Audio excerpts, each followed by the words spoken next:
Jumpa lagi dalam video tutorial komunitas QGIS Indonesia. Kali ini bersama saya Iwan yang akan membawakan terkait dengan manajemen data spasial di QGIS versi 3. Untuk yang akan kita pelajari pada video kali ini adalah sedikit pengenalan tentang data vektor, kemudian data raster, tabel atribut, serta beberapa tools basic untuk pengoperasian QGIS. Data vektor ini sendiri merupakan suatu tipe data yang umum ditemukan dalam SIG, semacam titik-titik yang dia saling terhubung. Nah, ini nanti kita bisa lihat contohnya semacam ini. Jadi data vektor itu ada 3 jenis geometrinya ya. Ada titik, kemudian titik yang segitiga warna hijau ini, kemudian garis yang warna merah-merah ini, kemudian area ya, atau poligon ya, yang berwarna coklat, orange semacam ini. Kemudian ada juga data raster, itu seperti data fotografi ya, yang dia mempunyai kotak-kotak kalau kita zoom itu yang disebut pixel, dan dari masing-masing pixel itu juga punya nilai. Nah, semacam ini. Kalau misalnya ini datanya kita zoom, ini data raster ya, kayak foto itu misalnya di zoom, nanti dia akan muncul kotak-kotak semacam ini yang dia mempunyai nilainya. Nah, ini adalah contoh perbandingannya. Jadi data vektor dan raster itu seperti apa. Kalau vektor itu misalnya garis, kita masih bisa menggambar sesuai kenampakan di lapangan ya, melengkung-melengkung misalnya. Sementara kalau di raster, ini juga tergantung dari resolusinya. Semakin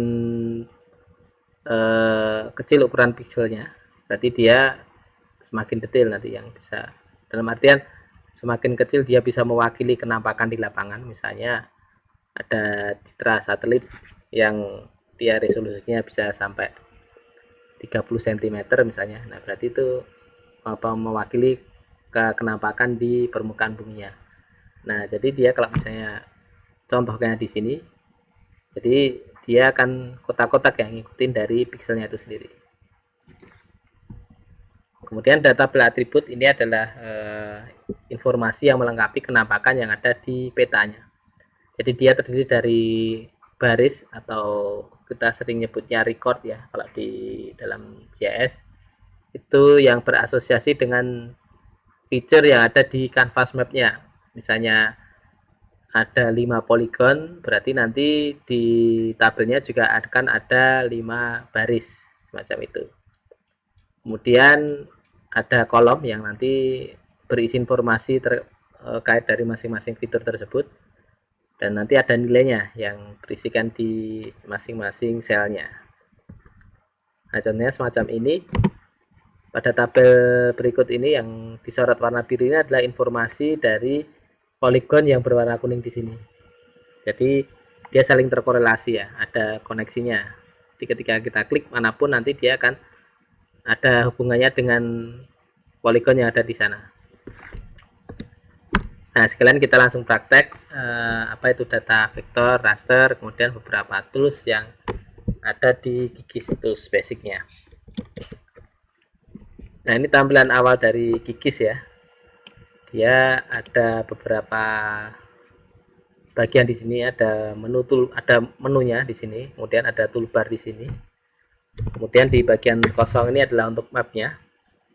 Dan di sini ada, ini bisa kita geser-geser ya. Kalau nanti rekan-rekan sekalian mungkin ada yang nggak suka di atas semua, ada yang di sebelah kanan kiri, ya itu bisa. Kemudian di sini ada layer browsernya. Ini kalau di ketika tampilan pertama biasanya muncul semacam ini. Kemudian ada layernya. Nanti data-data yang dimasukkan akan muncul di sini semacam lapisan ya, atau kue lapis itu, nanti dia berlapis-lapis ini. Nah, yang pertama saya akan contohkan untuk menambahkan data raster.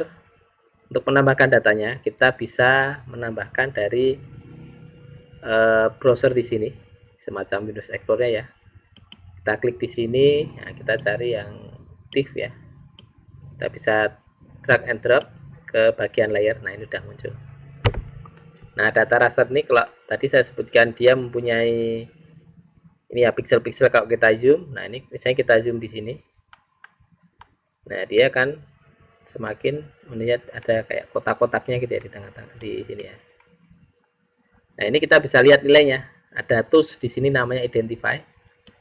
Klik untuk bisa melihat berapa sih nilai yang ada di kotak ini. Nah, 5,38, 5,52 dan seterusnya. Di Kikis sendiri juga ada tools untuk mengukur panjang. Jadi kita bisa mengukur panjang dari pixel ini ukurannya, karena seperti disebutkan kan pixel dia punya ukurannya berapa kali berapa. Nah, ini kalau kita klik di sini, kemudian dari ujung ke ujung kita coba hitung, misalnya dia ukurannya sekitar 2800-an nah, untuk ukurannya. Kemudian kita bisa menambahkan, selain menggunakan browser, kita bisa menambahkan data melalui ini, Open Data Source Manager. Klik, kemudian kita bisa pilih. Di sini ada banyak sekali jenisnya ya, dari vektor, raster dan lain sebagainya. Tapi untuk kali ini saya akan coba contohkan menambahkan data vektor. Klik di sini. Nah, ini kita tinggal browse di sini.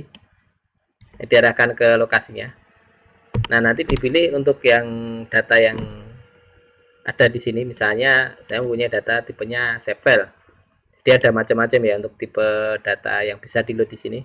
Ada JSON, S3 shape file, kemudian ada data misalnya semacam dari CSV dan sebagainya, bisa di add dari sini. Nah, misalnya saya tambahkan contoh datanya shape file ya. Jadi kalau data vektor yang dia format penyimpanannya itu shape file, dia akan punya beberapa file ya, yang ini saling ada apa namanya, saling terkait. Jadi kalau nanti teman-teman mendapatkan data shape file, jangan hanya ngambil SHP-nya aja, tapi seluruhnya itu ada SHP-nya, ada DPF-nya, PRC dan lain sebagainya. Tapi untuk yang ditambahkan, kita pilih aja data SHP-nya, shape file. Klik open, add. Nanti dia akan muncul di sini. Sudah di add. Terus kita lihat, kita bisa klik kanan kemana ya tadi ya, klik kanan, zoom to layer. Oh, di sini. Data provinsi Bali ini adalah data tipenya polygon. Bagaimana dengan tipe data yang lain? Kita akan lihat. Kita tambahkan lagi dari sini. Klik di sini.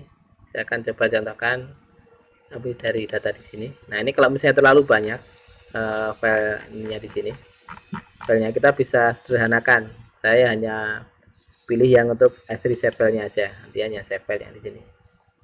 Untuk data titik dan garisnya saya akan coba contohkan, misalnya data pendidikan ini sama garisnya saya coba ambil yang jalan. Kebetulan kalau kita unduh dari tanah air Indonesia ya, nanti biasanya ada keterangan LN itu garis, PT itu poin. Nah, kita bisa tambahkan juga lebih dari satu di sini.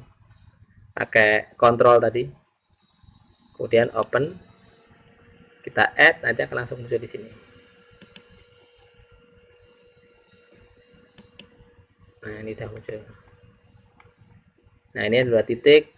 Yang titik-titik ini kemudian nanti ada data garisnya. Kita coba zoom. Nah, dia kalau vektor nggak pecah ya, beda dengan data yang raster.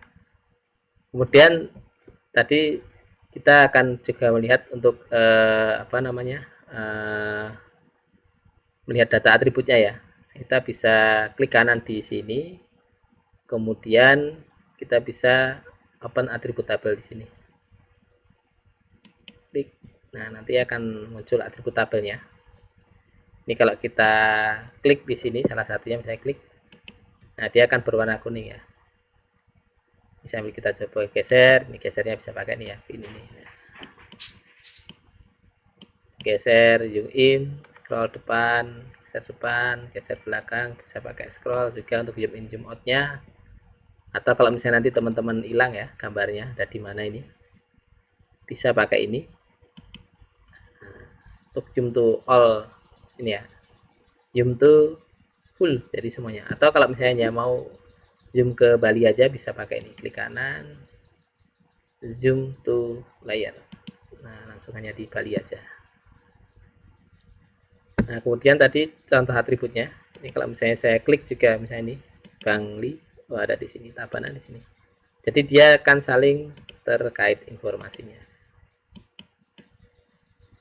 Oke, mungkin itu sekian dari saya terkait dengan pengenalan manajemen data di QGIS. Nanti bisa dilihat pada video tutorial lain termasuk untuk proses simbologi maupun labeling dan lain sebagainya. Sekian dan terima kasih.